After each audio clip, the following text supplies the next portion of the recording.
Newton, and it's MLF 2024 Day 2. And with me in the studio here is...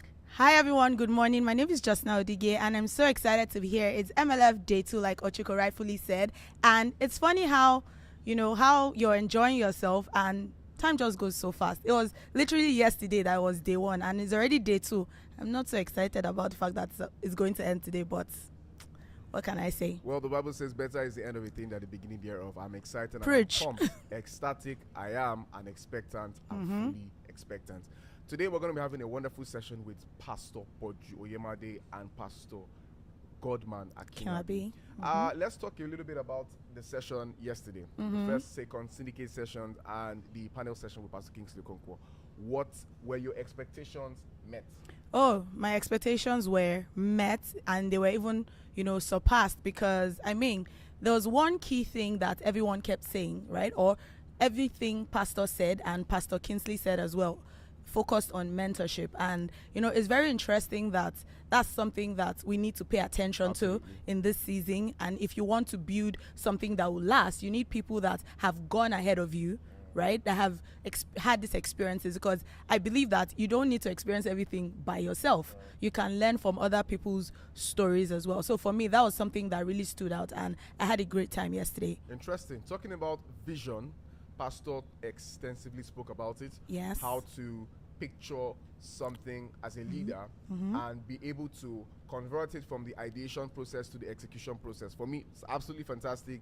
And I think every leader in this forum should take that serious. One thing you understand about leaders is leaders are visionary individuals. Yes. They see things, sometimes they see it from the lens of being of the end, and then they try to ideate and then execute. It's important for every leader to have this understanding and ability, and this is the reason why we are encouraging every single individual to be present at the MLF 2024 Day 2 session.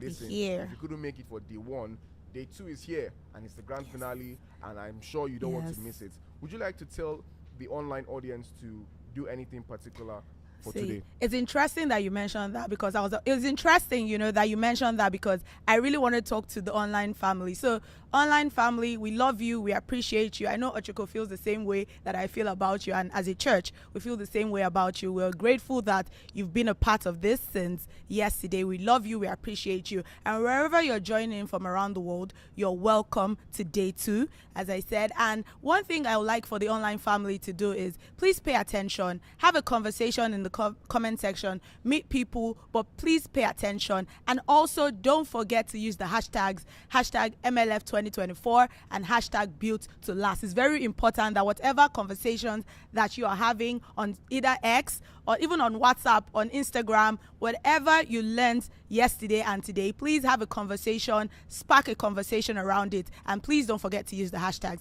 and don't forget to follow us on all our social media pages as well. Fantastic. Absolutely fantastic. One thing I want to also employ you to be consistent at today is we want you to be very attentive. Pay attention. Day 1 was absolutely amazing, and one thing that stood out for me was Pastor Kingsley Okonkwo's session. All right, for married leaders. He made us understand that in marriage, it's important for you to your spouse, right, is your first member. Yes. And it's important for you to live the life that you, quote and unquote, tell people. All right. And I want to also encourage every single leader out there. I understand that, okay, maybe you made it to Day 1 and you don't know if you're sure to make it to Day 2. Listen. If you thought leave Day your 1 house was now. something else, Day 2 is something even hotter. Yes. That is why we want to encourage you to make it to the good land as soon as possible. Yes. Today there are loads of surprises. One of them is, well, it's not a surprise to each and every one of us. It's our pastor's birthday. Pastor Yemi's birthday. Pastor Yemi David's birthday. Yes. And if you're watching me anywhere across the world, kindly put in the comment section, happy birthday, Pastor Yemi Davids. Yes. We love you. We celebrate you. I mean, if Pastor Yemi Davids has been a blessing to your life, kindly put it in the comment section. Yes. And let's have a conversation, ladies and gentlemen. Let's have a conversation. All right. Justin, I want to ask you a very interesting question this morning, just before we go to the dome. Yesterday, just before Pastor Kingsley's session, we interviewed Pastor Yemi David. Yes. And you asked Pastor Yemi David a question regarding Nehemiah. Yes. And talking about how he built the wall in such a short time and how God gave him speed. Please, I'd like you to elaborate on the answer that Pastor Yemi gave to your question.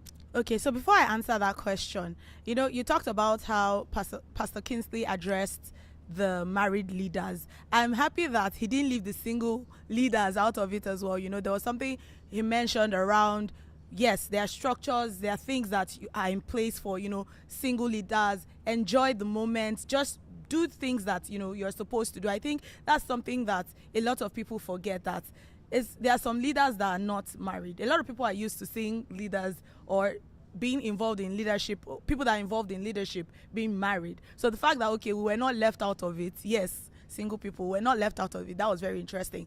And, back to your question, that was a very interesting question that I think I asked Pastor yesterday. And the fact that what I learned from it was, regardless of, the challenges, because Nehemiah had a lot of challenges, right? And regardless of those challenges, he was able to still build, the wall. So what I gain from that is, regardless of the outside noise, stay focused.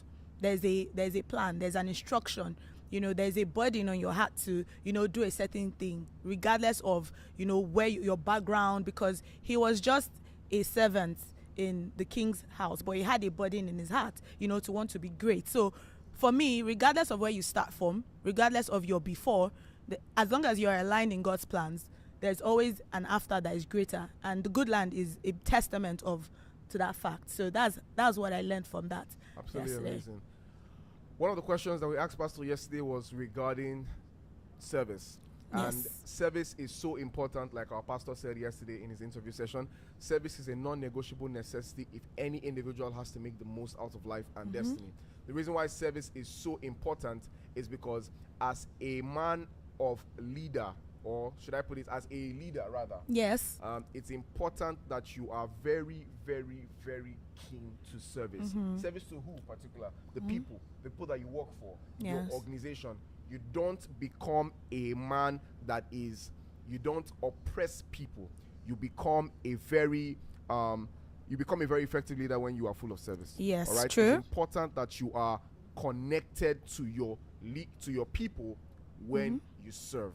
How do you want to elaborate on that? So, speaking of service, like, of course, I serve in church.